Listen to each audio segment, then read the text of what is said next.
पाकिस्तान और भारत दोनों ने 1947 में आज़ादी के बाद ब्रिटिश राज का दिया हुआ रेलवे सिस्टम हासिल किया, लेकिन तब से दोनों मुल्कों के रेलवे सिस्टम्स अलग तरीके से इवॉल्व किए हैं। भारत ने तो सीन चुक के रखा है, 22 मिलियन पैसेंजर्स ये डेली ट्रांसपोर्ट करते हैं, और इधर दूसरी तरफ 4 महीनों में भी नहीं इतने होते। इंडिया का नेटवर्क 68,000 किलोमीटर का है, 8,000 स्टेशन है, और इधर ये 11,000 किलोमीटर का है और 500 है मेरे ख्याल से स्टेशन। नहीं सर, लड़का अभी भी फरार ही है। इंडिया ने असल में सारी एक्सपर्टीज और ट्रेनिंग इधर यूरोप से ही हासिल की है, जिसकी वजह से अब बेहतरीन मयार और ऑपरेशन मैनेजमेंट और मेंटेनेंस इनकी की जाती है, क्योंकि यूरोप ने बेंचमार्क सेट किया है क्वालिटी और परफॉर्मेंस का रेलवेज में।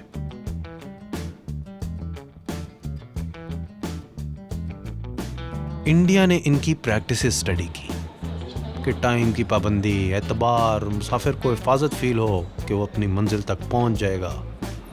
डॉइचे बाहन जो है वो यूरोप का लार्जेस्ट रेलवे ऑपरेटर है।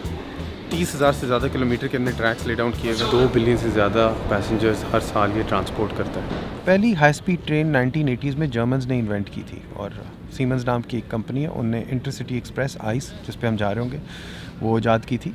उससे जो ज़्यादा तेज़ है शंघाई वाली ट्रेन, वो भी जर्मन और चाइनीज़ कोलैबोरेशन से ही वजूद में आई है। तो आइए क्यों ना हम उस्ताद के उस्ताद से सीखें। ओए, रेस्टोरेंट भी है इसमें यार, ये तो चेक करना है। चलो 1-2 दिन है अभी। 330 किलोमीटर पर आवर पे जाती है ये वाली आइस ट्रेन, और जो चाइना और जर्मन कोलैबोरेशन के ज़रिए बनी है वो 431 किलोमीटर पर आवर पे जाती है। क्रेज़ी। जर्मन्स मैगलेव टेक्नोलॉजी की रिसर्च में पायनियर्स रहे हैं, मतलब मैग्नेटिक लेविटेशन, जिसके अंदर मैग्नेटिक फील्ड्स के ज़रिए ट्रेन्स को लेविटेट करके आगे प्रोपेल किया जाता है बहुत हाई स्पीड्स पे। और जिस ट्रेन पे हम जा रहे हैं ये तकरीबन कोई 4th highest in the world है। मेरे को इसको चेक तो करने का, लेकिन भाई इसके सबसे तेज वेरिएंट को चेक करना है। डॉइचे बाहन ऑपरेट करता है आइस ट्रेन्स को, लेकिन ये जर्मनी से बाहर भी जाती हैं। यूरोप है ना, और रीजनली कनेक्टेड है।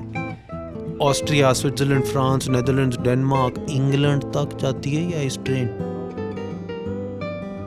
तो ये ICE इंटरसिटी एक्सप्रेस ट्रेन अगर कराची के टूटे फूटे रेलवे स्टेशन से निकल के लाहौर के बेहतर हालात के रेलवे स्टेशन की तरफ जाती, और बीच में हम इसको 4-15 मिनट के स्टॉप्स भी दे देते, और ये मद्देनज़र रखते कि ये 320 पे कॉन्स्टेंटली तो नहीं ट्रैवल करेगी, तो 250 की एवरेज लगा लें, तो ये 6 घंटे में हमें पहुंचा देती, जबकि ये हमारी तेज़ और बेहतरीन ग्रीन लाइन हमें पहुंचाएगी 16 घंटों में। इधर ही तो पड़ा था, पता नहीं कहाँ चला गया। नहीं सर, लड़का अभी भी फरार ही है। मेरा वेट ज़रा थोड़ा ओवर जा रहा था एक बंदे की टिकट के अलाउंस के लिए, तो मैंने 2 टिकटें ले ली, और ना चाहते हुए भी गलत तरीके से अपने सामान को बुक करवाना पड़ा। कोई साइनेज ही नहीं, कुछ समझ नहीं आ रही क्या करना है। कूली आके बता रहे हैं कि भाई आप हमारे पीछे लग जाएं बॉस, हम पीछे से निकलवा देंगे आपका सामान। तो वो ठीक है भाई, अब क्या करें। चलो खैर, ऐप तो थी इनकी, 2-3 दफ़ा क्रैश होने के बाद चली गई और टिकट मिल गई। और दूसरी तरफ इधर यूरोप में बताते हैं कि ट्रेन आती है, रुकती है, सामान खुद उठाकर आपको रखना होता है, और ज़्यादा टाइम नहीं मिलता क्योंकि वो अपने बिल्कुल वक्त के पाबंद चल रही होती, तो मुकर्ररा डब्बे के सामने अपने आप को खड़ा कर दिया जाए। इसीलिए अभी हम अपनी ट्रेन से 1 घंटा पहले इधर आ गए हैं। 1.5 घंटा पहले। बड़े हेल्पफुल किस्म के अंकल मिले, उन्होंने बताया कि DB नेविगेटर ऐप है इनकी, वो अगर आप डाउनलोड करें तो वो आपको साथ साथ बता देते हैं कि कौन सी नंबर कैरेज के अंदर आपकी सीट है, ताकि आप पहले से ही फ़ैसला करके बैठ जाएं। जैसे ही आए तो आप उस वाली सेंटर करें जिसमें आपकी सीट है। ये आई ट्रेन, और हम पहले से ही तैयार बैठे हैं डब्बे नंबर 1 के सामने। हर सीट के साथ अपनी पावर सप्लाई, और मैं तो अपने साथ लेके जाता हूँ 80 वाट का गैन चार्जर, कि एक ही अडोप्टर लाया तो सब कुछ ही चार्ज कर देता। एक पॉइंट आता है जब आइस ट्रेन ट्रैक से मैग्नेटिक लेविटेशन पे शिफ्ट हो जाती है, और आवाज़ से लगता है जैसे एक तीर हवा में उड़ता जा रहा है।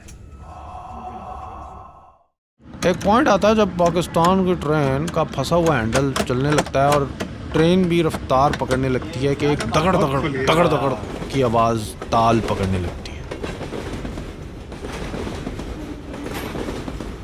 और ट्रेन सैलाब के मुतासिर हुए ट्रेन के ट्रैक्स के झटकों से आपकी नींद को रोकती है।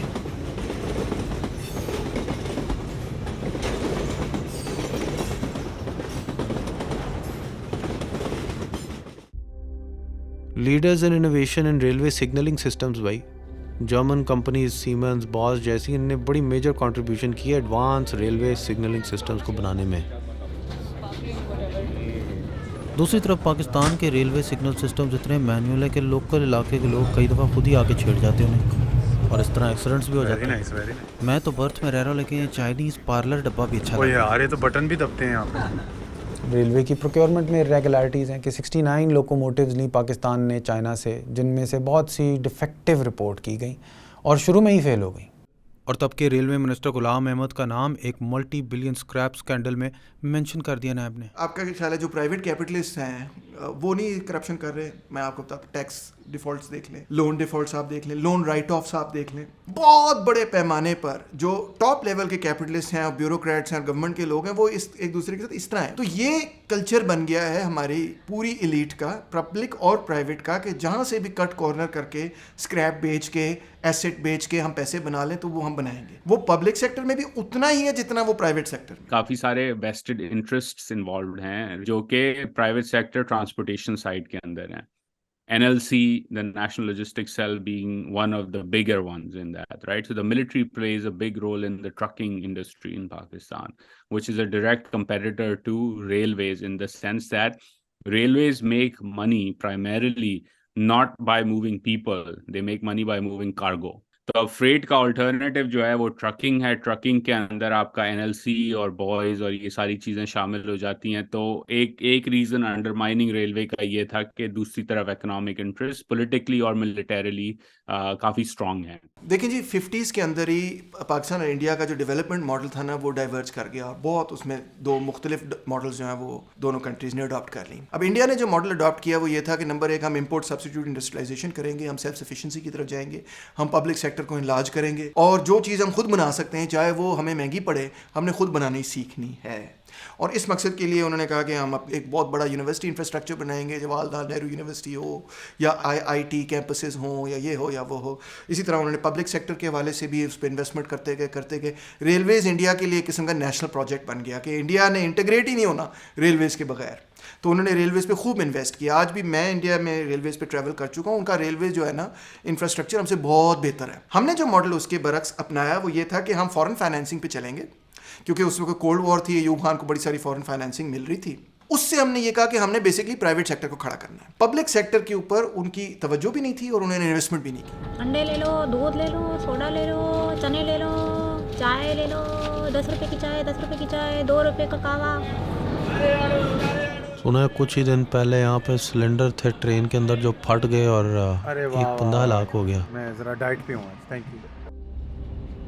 जर्मन लोग बड़े टू द पॉइंट होते हैं, तो अगर वेटर आपके पास आ जाए तो तब तक आप बस सीधा ऑर्डर कर दें, ज़्यादा इधर उधर दूसरी डिशेस की बात करने की कोई गुंजाइश नहीं होती।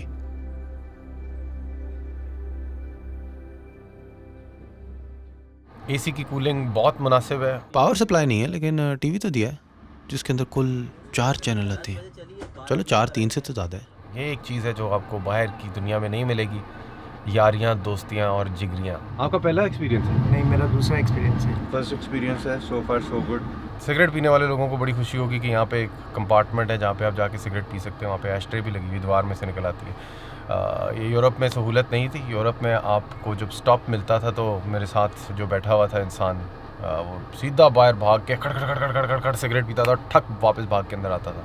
तो यहाँ पे ये नहीं है।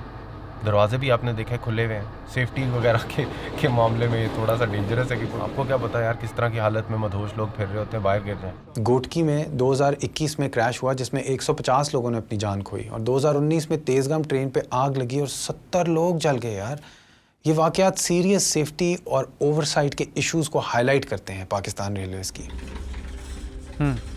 साफ है एज एक्सपेक्टेड। गुसल खाने की क्लिनलीनेस पे हम बिल्कुल कमेंट नहीं करना चाहेंगे। मर्दों के लिए तो फिर भी गुजारा है अगर उन्हें नंबर 1 करना हो, लेकिन ख़वातीन के लिए तो किसी हवाले से कोई गुजारा नहीं है। बताया गया था कि ग्रीन लाइन पे फ्री वाईफाई, लेकिन ऐसा कुछ नज़र नहीं आ रहा। और इस तरफ वाईफाई भी चल रहा है और ट्रेन भी अपने वक्त पे कायम है। अभी ट्रेन रुकी भी नहीं है और सब के सब तैयार हैं अपने सूटकेस लेके आए। ये चीज़ जिसको हम जर्मन एफिशिएंसी कहते हैं, ये इन लोगों की वक्त की पाबंदी और स्ट्रेट फॉरवर्डनेस से शायद आती है। No it's mine. Okay. Bag लेते हुए ऑलमोस्ट मेरी उंगली उतार दी इनने साथ। सुप्रीम कोर्ट को 2012 में जनरल मैनेजर पाकिस्तान रेलवेज की अपॉइंटमेंट में ही इलीगल प्रोसीजरल इरेगुलरिटीज़ मिली। 40 बिलियन की पाकिस्तानी रुपयों की ऑडिटर जनरल पाकिस्तान की रिपोर्ट है, जिसमें 2017 की embezzlement, unjustified payments, unauthorised expenditure भी मिलती हैं।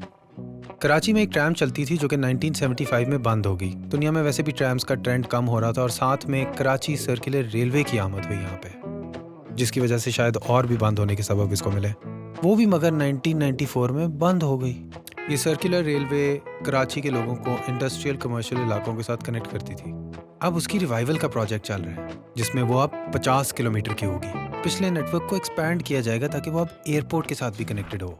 अंडर पासेस बनेंगे, ओवरहेड ब्रिजेस बनेंगे और साथ में 250 ड्राइवरलेस इलेक्ट्रिक बुलेट ट्रेन्स भी होंगी। मॉडर्न सिग्नलिंग सिस्टम्स होंगे, कंप्यूटराइज टिकटिंग होगी। मुंह में तो पानी आ रहा है मगर एग्जीक्यूशन में मसले चल रहे हैं भाई। जमीन पे कब्जा हुआ है, जमीन पे लोगों ने मॉल्स बना दिए हैं, उसका क्या हुआ किसी को नहीं पता। लोगों के घर हैं अब वहाँ पे। एक रिपोर्ट में 4100 एकड़ की ज़मीन रेलवे की बताई गई है कि इलीगली ऑक्यूपाइड है। बताया तो जा रहा है कि 3 साल में कंप्लीट हो जाएगी, लेकिन पाकिस्तान हमेशा उम्मीदें तबाह करने के नए तरीके ढूंढ लेता है। अभी 2023 के बजट में 28 billion Pakistani rupees public service development programme के रेलवेज की तरफ किए गए हैं, जिसके अंदर upgradation and rehabilitation of ML1 line है, ड्राई पोर्ट बनाना है हवेलिया में, मशीनरी चाहिए सिग्नल वर्कशॉप की, इक्विपमेंट चाहिए बेहतर सिक्योरिटी के लिए, 820 हाई कैपेसिटी बोगी ट्रेन चाहिए, फ्रेट वैगन्स हैं, 230 पैसेंजर कोचेज़ हैं, रिपेयर है एक्सीडेंटल लोकोमोटिव्स का, सोलर सिस्टम्स करने 155 रेलवे स्टेशन के। मतलब लिस्ट चलती जा रही है, मगर मेरी कैलकुलेशंस के मुताबिक 28 बिलियन पाकिस्तानी रुपीस के बजट से यही साबित होता है कि हुकूमत इस काम के करने के बारे में सीरियस नहीं है। Look at the estimates for the ML1 alone in terms of the overall cost of the ML1. It's about $10 billion roughly speaking. The $10 billion at current exchange rates is roughly 3,000 billion rupees. तो आपने तो 30 billion रुपए भी नहीं इस वक्त allocate किया है, तो 1/100th आपने एलोकेट किया है इस वक्त। I would also caution people against thinking that throwing more money at the problem is the solution. It is not. ये हमारी एक बड़ी फ्लॉ रही है हमारी थिंकिंग के अंदर पाकिस्तान में। कुछ दहाइयों से पाकिस्तानी सोच और पाकिस्तानी पब्लिक ट्रांसपोर्टेशन सेक्टर अपनी पटरी से उतर चुका है और हर मुल्क के आम आदमी के नकल मकानी का सबसे अहम ज़रिया उसकी रेलवेज़ होते हैं। इसका अंदाज़ा तो हमारे हमसायों को भी है। अब कैसे अपने पब्लिक ट्रांसपोर्टेशन सेक्टर को हमने वापस ट्रैक पे चढ़ाना है, इस जवाब के साथ आता हूँ कल की वीडियो में। निकलता हूँ। मुरू आउट।